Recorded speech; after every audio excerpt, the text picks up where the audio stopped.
Bonsoir à tous mes petits monstres. Une petite info rapide avant de commencer la creepypasta. Je viens d'acquérir un tout nouveau modèle de micro, dont je passerai le nom, afin de pouvoir augmenter la qualité des creepypastas et vous garantir un meilleur travail. Enfin, je l'espère.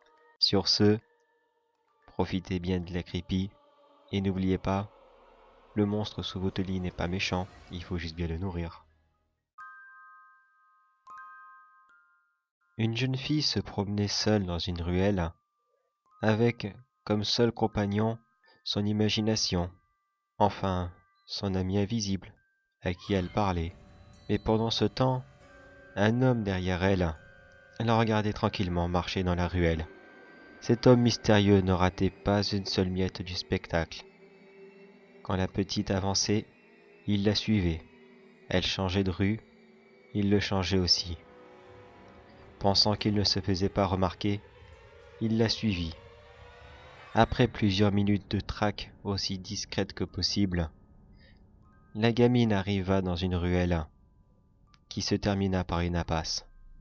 L'homme, tout content d'être arrivé dans un coin tranquille, avança lentement vers la fillette. Il commençait à enlever sa ceinture, tout en imaginant ce qu'il allait bientôt faire avec la fille. Mais soudainement, quelque chose l'arrêta, quelque chose d'invisible, mais de bien présent. Un poids lourd qui se dressait devant lui.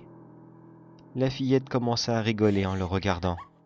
Puis l'homme se souleva du sol et fut violemment projeté le long du mur de droite.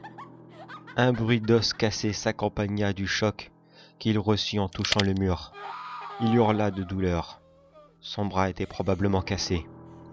Il n'eut pas le temps de se remettre, qu'il fut violemment projeté contre le mur gauche. Il se le prit en plein torse. Un autre craquement, probablement quelque côte. Il hurla encore de plus belle et tomba sur le sol. Il leva les yeux vers la gamine pour constater qu'elle était toujours dans son euphorie et que derrière elle se tenait à présent une énorme silhouette démoniaque de plus de 2 mètres de haut. La silhouette elle aussi se mit à rire. Avant qu'il eût le temps de faire quoi que ce soit, il fut à nouveau soulevé du sol et ses jambes commencèrent à pivoter dans des angles inhumains. 2 gros bruits sourds se faisaient entendre. Elles étaient probablement déboîtées.